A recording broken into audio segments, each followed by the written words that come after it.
Alright, so I took a road trip down to the Florida Keys to one of my favorite spots, Islamorada, Florida.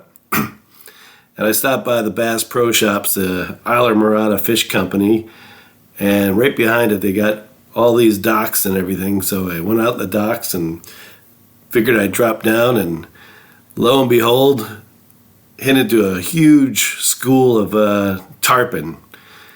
They hang out around the docks down there, basically waiting for the fishermen to come back and clean their catch, and they throw out the discarded skins and heads and everything, and the tarpon just feast on it. So there's a ton of them that hang around down there, and they're really big, as you can see here. It's pretty wild to see how many there are.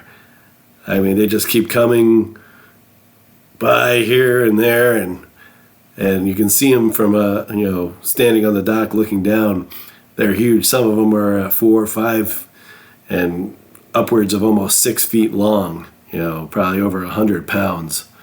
So it was pretty wild to check these out. And underneath them, there's a bunch of snapper that are hanging around the bottom. And they just, so once the fishermen throw out these skins and heads and tails and fins of this fish that they're cleaning, they don't last long there.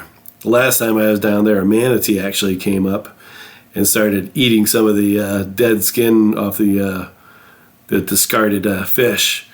I always thought that manatees just ate like grass and vegetables or whatever, but sure as hell it was sitting there. It was eating a fish carcass, which was pretty wild. But hope you like these videos. I'm gonna keep going. I love checking out the tarpon. A couple of videos after this, we ran into a school of 7 manatees, and then there was a huge shark sitting underneath the dock we were standing on. So if you like these videos, please subscribe and like. Have a great day.